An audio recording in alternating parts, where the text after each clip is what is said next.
Welcome to Karma Chronicles. Please like the video and subscribe. Let's begin. I'd just finished a long stretch of paperwork, my eyes blurry and tired, when my phone buzzed on the corner of my desk. It was a message from David, my younger brother. I didn't think much of it at first. He was always sending random texts, nothing too serious, mostly just him checking in or making offhand comments. But this one made my stomach drop. Hey, cleaned out your storage unit today? Sold those old cars you were working on. They're gone, but I got a good deal. Don't worry about it. I stared at the screen for a few seconds, my heart sinking. The words were casual, but my mind was racing. The cars, those cars, the ones I'd spent months, no, years, restoring in secret. They weren't just valuable antiques, they were stolen, rare models tied to a major investigation. An investigation I was involved in quietly for months, working with a task force in the police department. I set my phone down, trying to keep my face neutral, but my mind was already spinning. I couldn't let anyone see the panic creeping up on me. What the hell had David done? The weight of the situation hit me all at once. My brother didn't know the first thing about the investigation. He didn't even understand the stakes. I had to stop this before it spiraled further out of control. But how?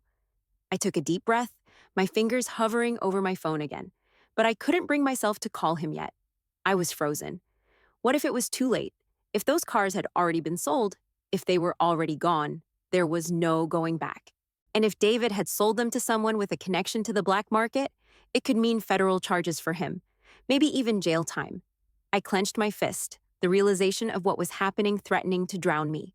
I had to act fast, but my feet felt like they were stuck in concrete, my mind pulling in 1,000 different directions. I stared at my phone for a second, my thumb hovering over David's name. I didn't know what to expect when he picked up, or if he'd even pick up, but I had to try. I called, and then I called again, and again. No answer. I bit my lip and ran a hand through my hair. What the hell was going on? I needed to talk to him. I needed to make sure he hadn't done anything worse, but he was completely ignoring me. My next thought was my mom. Maybe she knew where he was. I tried her number, and after a couple rings, she answered. Sam, what's up? Mom, where's David? I need to talk to him. She sighed, almost like she was irritated I'd interrupted her. He's out, honey. He's busy with some stuff. Do you know what he's doing? I asked, trying to keep my voice steady. She was quiet for a moment, like she was trying to think of a good answer. I don't know exactly. He didn't say, but I think he's selling some things. You know how he is? Always looking for a quick buck. Selling what? Just some old junk he's been holding on to. You know how he is. She brushed me off like it was nothing. Don't worry about it, Sam. It's not a big deal. Not a big deal. Not a big deal. My head was spinning. The cars he'd sold, they weren't junk. They were stolen, worth a fortune, tied to an investigation that had been months in the making. This wasn't some little screw-up. It was huge. I hung up without saying goodbye and immediately started digging through messages on my phone, looking for anything that could tell me more. I didn't have time to waste. After a few minutes of scrolling, something caught my eye. A text from David to a guy named Tony Ralston. The name didn't mean much at first, but when I dug a little deeper, I realized Tony was a well-known collector, someone who specialized in rare vehicles but had a reputation for shady deals. My chest tightened. That's who he sold them to. I went back through my messages again, tracking every detail of the conversation, piecing it together like a puzzle. David had sold those cars to Tony, probably for a fraction of what they were actually worth. But Tony wasn't the kind of guy to buy something like that without knowing exactly what he was getting. It hit me like a punch in the gut. This wasn't just some impulsive sale. David was involved in a huge scheme. He'd stolen rare vehicles, altered the titles, and pushed them into the black market. Fraud. He was deep in it now. I felt the blood rush to my face, and for a second, all I could think was that I was going to lose it. But I shoved the anger down. This wasn't about me. This was about what David had done. I had to fix this. I grabbed my phone again, quickly dialing Detective Lucas Harris. He was the one running the investigation with me, and he needed to know. After a few rings, he picked up. Detective Harris? His voice was crisp, professional. Lucas, it's Sam. You need to know what's going on. My brother is involved in this case. There was a long pause before he responded. What do you mean, involved? He sold the cars, I said, my voice shaking despite myself. He sold them to Tony Ralston, the stolen ones, the ones we've been tracking. Damn it, Sam, he muttered under his breath. All right, I need you to meet me at the office. We'll go over this together. I I cut myself off, swallowing hard. I can't just let this go. David doesn't get it, Lucas. He's in deep now, and he doesn't even realize what he's done. I know, but we'll figure this out. Just get to the office. We'll take it from here. I wanted to argue, but there wasn't time. Okay, I'll be there. I hung up, but before I could even take a breath, my phone buzzed again. David. Finally.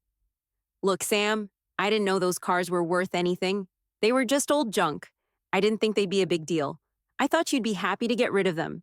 I swear I didn't mean any harm. I stared at the message, my finger hovering over the screen. Old junk. It wasn't just junk. It was stolen property, part of an investigation into a major crime syndicate. The weight of what he was saying, the way he tried to downplay it, pushed me to the edge. I hit reply, typing out each word slowly, like I was trying to hold on to my temper. You knew what you were doing, David. Don't lie. You sold stolen cars to Tony Ralston, and now you've made this worse for everyone. I'm involved in this investigation, and I won't cover for you. I didn't wait for him to reply. I couldn't. The truth was already out there. It was Sunday night when I walked into my parents' house, my stomach twisted in knots. I'd been avoiding family dinners for weeks, but tonight, I couldn't keep away. Mom had insisted, and part of me wanted the distraction, wanted to feel like everything was still normal. The smells of roast chicken and mashed potatoes hit me as soon as I walked through the door. The usual hum of comfort. Mom and Dad were sitting at the kitchen table, already digging in. But the moment I stepped in, I felt the weight of it all, like the air shifted. Hey, Sam, Mom said, forcing a smile as she waved me in. How's work? Your father and I were just talking about your job. I didn't answer right away. I just sat down and grabbed the glass of wine she'd poured me, holding it more for something to do than for any real enjoyment. My hands shook slightly. I couldn't calm myself. So, how's David doing? I asked, trying to sound casual. Mom waved her hand, dismissing the question like it didn't matter. He's fine. Just got a few things going on, but you know how he is. Always running around, trying to fix things on his own. I'm worried, Mom, I said, my voice tightening despite myself. David, he's made a huge mistake. The cars he sold, do you understand what that means? Dad looked up from his plate, his brow furrowing. What mistake? He sold some cars, so what? It's not just some cars, I said, leaning forward, my pulse racing. They're stolen cars, Dad, the ones I've been working on for months. I was investigating them with the police. The whole thing is tied to a major case. Mom blinked like I'd just spoken in a foreign language. It's not that big of a deal, Sam. You're always so dramatic about everything. David's just trying to help.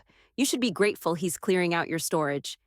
Dramatic, I repeated, the word cutting through me. I tried to stay calm, but my patience was slipping fast. You don't get it. This isn't just a misunderstanding. This is tied to a federal case. If David's involved, it could destroy everything. The cars, those are evidence. She shook her head like I was being over the top. Sam, please, it's just a family matter. We'll figure it out. It's nothing you need to get all worked up about. I felt the heat rise in my chest. My face burned with frustration. It's not nothing, Mom. It's huge. David could face federal charges, prison time. Do you even hear what I'm saying?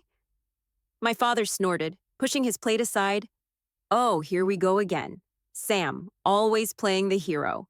Why don't you just let it go for once? David's your brother. He's not a criminal. He's just trying to make things right in his own way. You don't have to make him out to be some kind of monster. I blinked, not sure if I was hearing him right. Dad, he sold stolen cars to a guy with a criminal record. This isn't just making things right. He's involved in an actual crime, and you don't see that. Mom chimed in again, her voice softer but still dismissive. You're always so serious, Sam. You need to lighten up. Let David deal with this. Don't make it harder on him. You're always making him look bad. The words stung like a slap. I'm not making him look bad, Mom, I said through clenched teeth. He's making himself look bad. I'm trying to fix it, and you're telling me to let it go. This isn't just about family anymore. It's about what's right. Dad leaned back in his chair with a sigh. I don't know why you're always so hung up on this job of yours, Sam. It's never been important to us. You should just focus on your real work. Let the police handle this. My jaw tightened. That familiar feeling of being overlooked, of my work being dismissed, hit me full force. It wasn't just tonight. It was years of them never understanding what I did or why it mattered. It was always David first, always his mistakes being excused, his chaos being cleaned up. And I was the one who had to stand in the background, trying to hold it together, trying to make everything right. But no matter what I did, no matter how hard I worked, it was never enough. I looked at them both, their faces so calm, so unbothered by the weight of what David had done, and something inside me snapped. I felt like I was drowning in this unspoken expectation that I was supposed to hold it all together for them, again. But tonight, I couldn't. "Do you ever think about me?" I asked before I could stop myself. The words came out in a whisper, but they hit harder than I intended. "Do you ever think about what I'm doing? About what this means?" They both stared at me, their faces blank. Mom frowned, shifting uncomfortably in her seat. "What are you talking about, Sam?" "I'm talking about everything," I said, voice cracking despite myself. "About me, about my work, about how I've been the one fixing everyone else's messes while you both just ignore it. You don't see me, you never have. It's always been about David." I pushed back from the table, standing up before I could say anything more. I could feel the walls closing in, the years of feeling unseen building up in my chest. "I'm done," I muttered, and walked out of the house before anyone could say anything more. The door slammed behind me, and for the first time in years, I didn't care. I couldn't keep pretending, not anymore. The storage unit was just as I remembered it, except now it was empty. I stood there for a long time, staring at the bare concrete floor, the faint scent of oil and rubber still hanging in the air, the shelves where the parts used to sit, the tool chest I'd organized for months. All of it was gone. The work I'd poured myself into, the years of sweat and patience, now felt like it never existed at all. I forced myself to breathe, focusing on the task at hand. The paperwork. The documents I'd kept in the lockbox. I pulled open the small drawer where I'd kept them, rifling through the files one by one, my hands trembling. As I flipped through them, it hit me. David must have taken them too. The title papers, the receipts for the rare parts I'd sourced, the legal documents I'd secured for the investigation. I slammed the drawer shut, my pulse quickening. This wasn't just a stolen car case anymore. David had taken more than just the cars. He'd stolen evidence. He had no idea how deep this was about to go.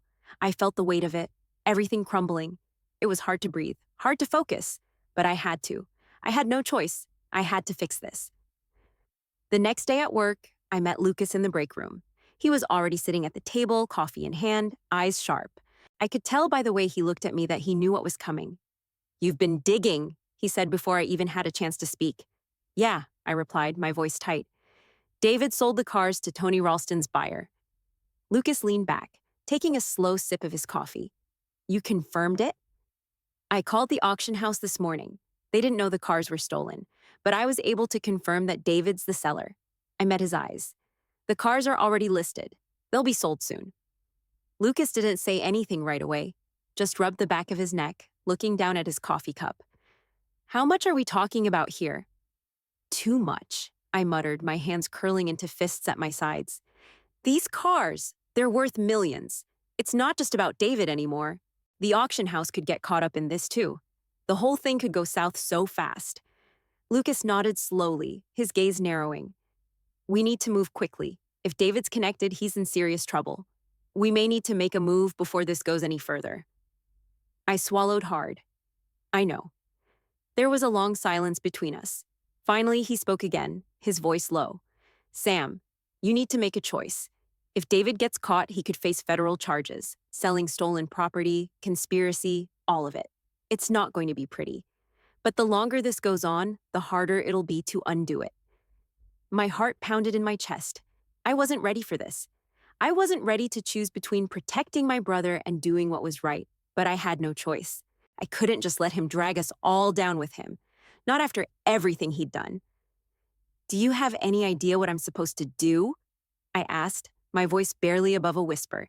"He's my brother Lucas. I can't just turn my back on him. But if I don't, you'll have to live with the consequences either way." He finished for me, his eyes steady. "The law doesn't care about family. I wish it did, but it doesn't." I nodded slowly, feeling a wave of nausea wash over me. My stomach churned at the thought of calling the authorities, of reporting David and sending him into a future that could ruin him. But then I thought of the victims. the people who had lost their cars, their lives affected by what David had done. I felt like I was standing on the edge of a cliff, ready to fall. One wrong move, and it was over for him. One decision, and everything I'd worked for, everything I believed in, could shatter in an instant. Lucas broke the silence again, his voice softer now.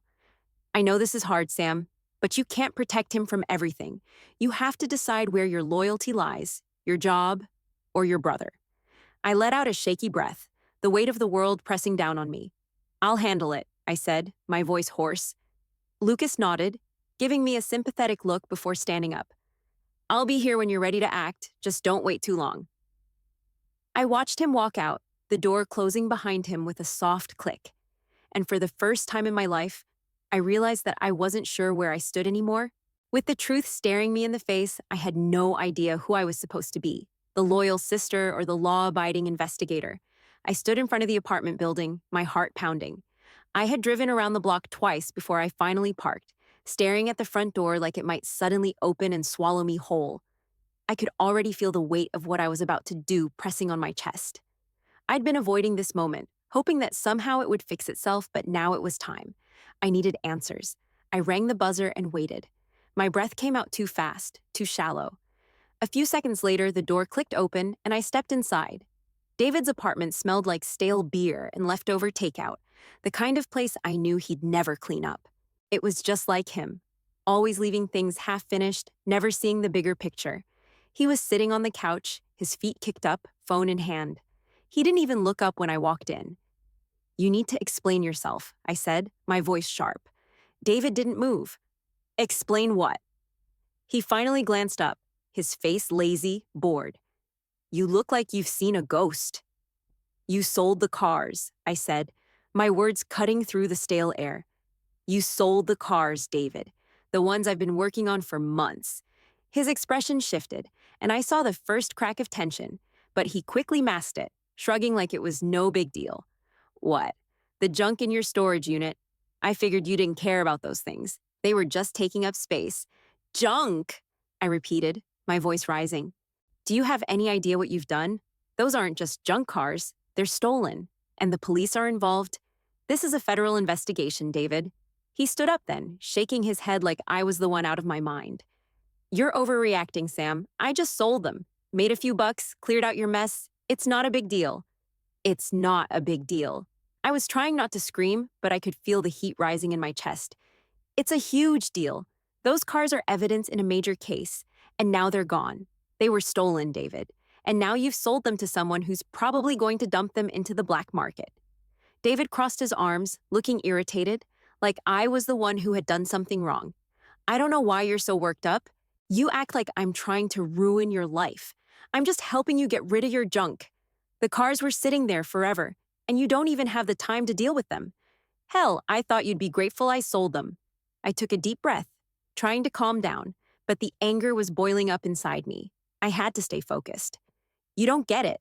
This isn't just about the cars or about you selling them. This is about you breaking the law, David.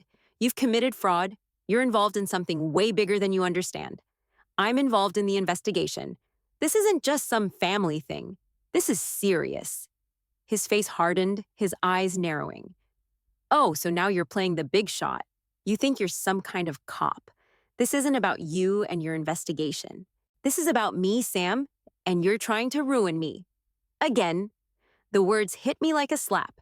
I'm trying to ruin you. I'm trying to save you, David. I'm trying to stop you from making things worse. Do you have any idea what's at stake here? You've sold stolen property. You're in way over your head. David scoffed, rolling his eyes. Please, it's not like I'm some career criminal. I'm just trying to get out of debt. The money from selling those cars is going to help me, Sam. It'll help me pay off some people, get my life back on track. You've got your little investigation, and you don't care about me. The words cut deeper than I expected, but I pushed them away. You think this is about your debt? I asked, my voice cracking. You think that's what's really going on here? You've crossed a line, and you don't even care. David leaned back against the wall, arms folded across his chest, eyes cold. No, Sam. What I think is that you're too busy playing police to care about what's really important. You're so focused on your little cases and your job that you don't even see me anymore. All you ever do is look down on me. My stomach churned. I wasn't prepared for this. Wasn't prepared for him to turn this around and make it about me. This isn't about me, David. This is about you breaking the law and dragging everyone down with you. You don't even care about the consequences. You never have. Do you think you can just keep making mistakes and expect people to clean them up for you? David looked at me like I was a stranger. I don't need you to fix everything, Sam. I never did. You've never been there for me when I needed you. You've always been too busy with your own life to care about what I'm going through. The words slammed into me like a punch. I opened my mouth to respond, but the truth was, he was right. I had never been there for him in the way he wanted. But I had tried to help him, tried to guide him, and now he was too far gone. I felt my heart harden, the last remnants of trust I'd had in him shattering. I don't know how much clearer I can make this, David. I can't protect you anymore. This isn't just about you.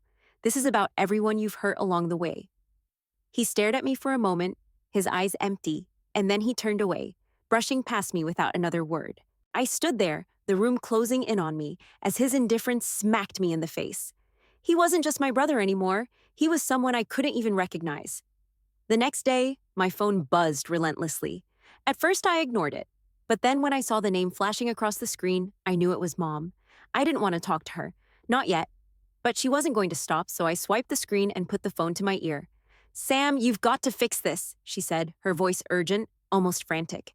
"David's in trouble. You can make this go away, can't you? You know the right people." I didn't answer right away. I just stared out the window, watching the rain start to fall in sheets, blurring everything outside. I was so tired of hearing her say things like that. Like I could fix everything just because I had a badge and a phone number. But that wasn't how it worked. I couldn't just smooth things over for David. Not this time. "Mom," I finally said, my voice tight, "this isn't something I can fix. You have to understand that." But she didn't.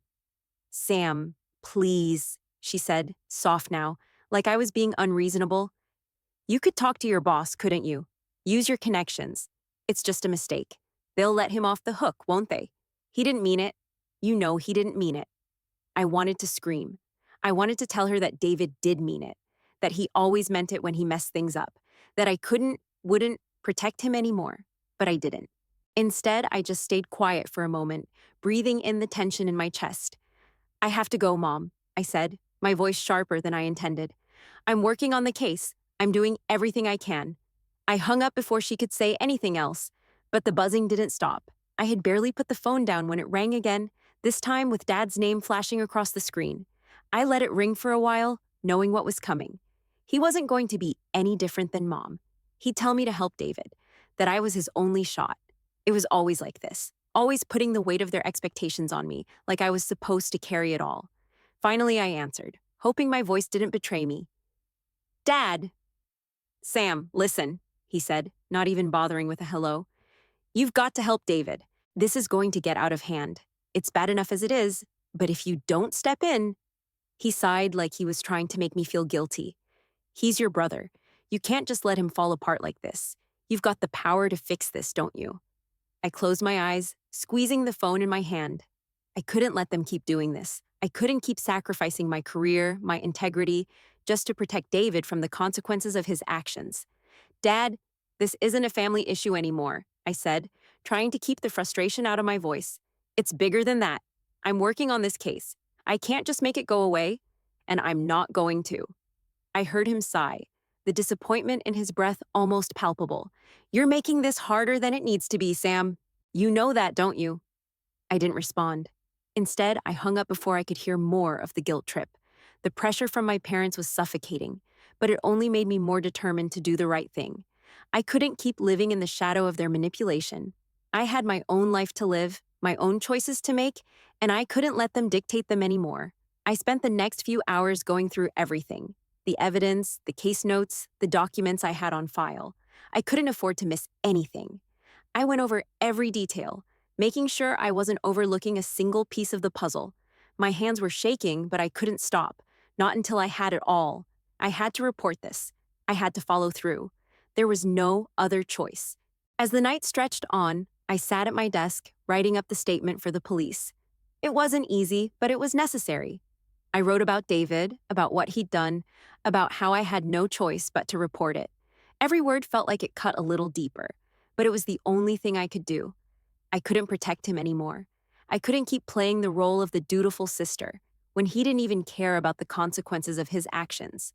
When I finished, I stared at the screen, my heart pounding. I knew this was the moment everything would change. There would be no going back from this. But as I looked at the words on the screen, I knew it was the right decision, even if my family couldn't see it, even if David would never understand. The truth was, I wasn't just making this decision for me anymore. I was making it for everyone who would be affected by David's choices, even if they couldn't see that right now, even if I was the only one who understood the weight of it. I hit send, and then I leaned back in my chair, staring at the ceiling. For the first time in a long time, I felt like I had finally done something for myself, something I could be proud of. I was still sitting at my desk, staring at the blinking cursor on the screen, when Lucas walked in. His face was drawn, his eyes hard. He didn't say anything at first, just sat down across from me and pulled a folder from his bag. The quiet hung between us, thick with everything unsaid. "They're about to list them," he said, finally breaking the silence. His voice was low, controlled. "The cars are on the auction house's website. They're about to go live." My stomach twisted. I had been hoping, even praying, that we could stop it before this happened. But now it was clear. There was no stopping it. The cars would be sold and my brother would be caught up in it. I could already see the headlines in my head. "Local man arrested in stolen luxury car ring." "Do we have the warrant?" I asked, my voice tight. Lucas nodded. "We're moving on it. The FBI is already circling the auction house. We'll seize the cars and freeze the assets before any sale goes through." I tried to focus on his words, to convince myself that this was the right thing, that there was no other choice. But it didn't feel like the right thing. It felt like watching a train crash in slow motion. My heart kept skipping beats. I picked up the phone, my hands shaking as I dialed the number for the auction house. My throat was dry as it rang, and I could already feel the dread building in my chest. "Good afternoon. This is Andrea at Auction House. How can I help you?" I took a deep breath, my voice steady, but low. "I'm calling to confirm that you've received a batch of cars for auction. 2 vintage models, rare makes, and models." There was a pause on the other end, followed by the sound of typing. "Yes, we've received them. The cars have already been cataloged and are scheduled for online listing this evening." I swallowed, forcing the words out. "Those cars are stolen property. We need to halt the sale." A sharp intake of breath. "What?" I wasn't informed. She paused again, likely checking her records. "Hold on a moment. I'll need to speak with our legal department. I'll call you back shortly." The line clicked off before I could say another word, and I dropped my head into my hands, closing my eyes. I'd hoped for a miracle, that someone would tell me I'd been wrong, that there was still time. But no, it was happening.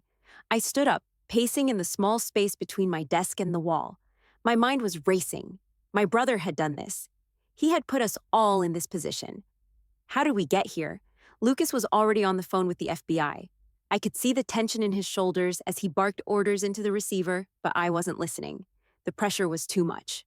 I was trapped between the law and my family, between doing what was right and not wanting to see my brother ruined. The phone buzzed again, this time from the auction house. I answered it quickly, bracing myself. "Hi, this is Andrea again. I'm sorry, but it looks like the cars are already scheduled for sale. The legal department says there's no way to stop the auction now. If you have any concerns, you'll need to contact our corporate office directly." I closed my eyes, feeling a knot twist in my stomach. "I'll need to contact the authorities," I said, forcing the words out. "The cars are stolen. It's already too late." "Understood, ma'am," she said, her voice neutral, almost too calm. "We'll cooperate fully. Let us know if there's anything we can do." The line clicked again, and I set the phone down slowly, the weight of it all hitting me like a physical blow. Lucas hung up the phone shortly after, running a hand through his hair. "FBI's moving in now. We'll secure the cars before the sale completes. It's over." I nodded, but I didn't feel relieved. I just felt numb. I had done the right thing. I had followed the law, but at what cost? The price of doing the right thing was steep, and my brother was the one paying for it. The seconds ticked by like minutes. It felt like I was standing on the edge of something, but I couldn't see what was coming next. My phone buzzed again, and I barely had the energy to look. David. I stared at the screen for a long moment, feeling my chest tighten. My thumb hovered over the message. It was short, just 2 words. "Help me." The ache in my chest deepened, but I didn't hesitate. I couldn't. I typed back, my fingers numb against the screen. It's too late. I hit send before I could second guess myself, before I could convince myself that maybe, just maybe, I could still make it all go away. But I knew I couldn't. The wheels were in motion, and there was no stopping them now. I had made my choice, and I would live with the consequences. The morning after the news broke, I couldn't escape it. Every channel, every social media feed, every headline screamed David's arrest. The images of him being escorted into the courthouse, handcuffed, head down, that image was burned into my mind. He was just a blur in the background, but I couldn't unsee the shame on his face. The shame I'd never been able to erase, no matter how many times I tried to save him. I sat on the couch, staring at the screen, feeling like I was watching someone else's life unravel, even though I knew it was my own. My chest felt tight, the air too thick to breathe. I'd done this. I had made the choice. I had pressed send on that statement. And now my brother, my own flesh and blood, was facing charges that could bury him. The phone rang, dragging me back to reality. I didn't even need to look at the screen. I knew who it was. Sam, my mother's voice came through, frantic and shaking. What have you done? I closed my eyes, trying to steady myself before I spoke. I didn't want to hear her blaming me, but I knew what was coming. Mom, David broke the law. I couldn't protect him from it anymore. Her voice cracked, and I could almost hear the tears on the other end of the line. You didn't have to turn him in. You could have helped him. You should have helped him. He's your brother, Sam. Your family. I did help him, Mom, I said, my voice low but firm. I tried to help him. But this isn't something I could fix. He was selling stolen property, Mom. He didn't just break the law. He destroyed everything. You can't keep covering for him. There was silence, and then her words came, slow and heavy. You betrayed us. You betrayed your family for a job, for a badge. You never cared about us like you cared about your investigation. Her words hit harder than I expected. Betrayal. The one thing I'd never wanted her to accuse me of. It felt like she was digging into my chest with each word. I'm not betraying you, I said, fighting to keep my voice steady. I'm doing what's right. What David did wasn't just about our family. It's about everyone he hurt. I couldn't ignore that, no matter how much you or Dad wanted me to. She was breathing heavily now, trying to regain control. You think this is easy for me? For us. Your brother is going to jail, Sam. Your choice. And now, we'll never be the same. I closed my eyes, the weight of her words pressing down on me. I'm sorry, Mom, but I couldn't protect him. Not this time. The line went silent for a moment, and then she spoke again, her voice cold. You're a traitor, Sam. A traitor. And then she hung up. I sat there, holding the phone to my ear long after the line went dead. A traitor? The word felt like a slap. My own mother, blaming me for doing what I had to do. She'd never understand, and now I didn't know if we could ever go back. The hearing was the next day. I showed up early, not knowing what to expect, but knowing I had a role to play in what was coming.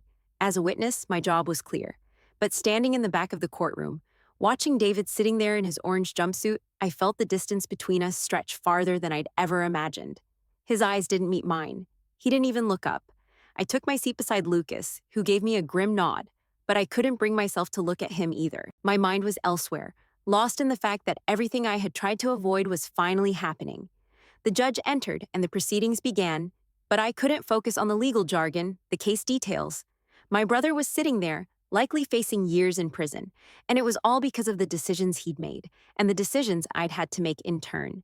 David's lawyer spoke first, trying to get him released on bail, but the prosecutor shot it down fast. This is a serious case, the prosecutor said, voice unwavering. The defendant has been involved in the distribution of stolen property worth millions. Bail is denied. I could feel the weight of the words like a punch to the gut. Denied bail. That was it. My brother was going to be locked up, and there was nothing anyone could do about it. I barely heard the rest of the hearing, my thoughts scattered.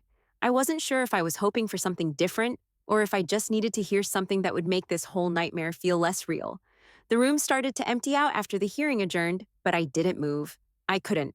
My hands were shaking, my stomach a mess of knots. Lucas patted my shoulder as he stood up to leave. I'll check in with you later. We'll figure this out. I nodded, but I wasn't sure how we'd figure it out. The weight of it all was suffocating, and for the first time, I felt completely alone in this. My family, my own family, had turned on me. They didn't see what I did. They didn't understand why I had to make the choice I did. And maybe, just maybe, they never would. As I left the courthouse, I felt like a stranger in my own life. It wasn't just David who was going to pay the price for this, it was me too. We were all paying. And I wasn't sure how much longer I could keep pretending I was okay with it. David accepted the plea deal 2 weeks later. 5 years in prison. 5 years. It felt like a death sentence for him, and in many ways, it was. I didn't attend the hearing, couldn't stomach it, but I heard about it, just like I heard everything else, from the tabloids to my mother's angry, bitter messages. I kept the phone on silent, not bothering to answer.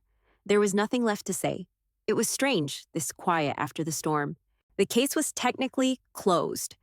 The cars were returned to their rightful owners, the ones who had been devastated by the theft. They were grateful, but it didn't change anything. The damage was done, and no amount of restitution could erase the harm David had caused, or the harm I'd caused by doing the right thing. I stood in the lot that morning, watching as a team of officers loaded the cars into transport trucks. Each one was pristine again, polished and perfect, just like they'd been before they were stolen. But for some reason, seeing them made me feel nothing but emptiness. The cars weren't the only thing that had been taken. My parents had cut ties. They still didn't understand what I'd done, still blamed me for the fallout. They told me, in no uncertain terms, that I had ruined the family, that my decisions had cost us more than just David's future. And maybe they were right. Maybe I had cost us more than I could ever fix. But in the quiet moments, when I wasn't listening to their accusations, I knew I had done what I had to do. They just couldn't see it. And maybe, deep down, they never would.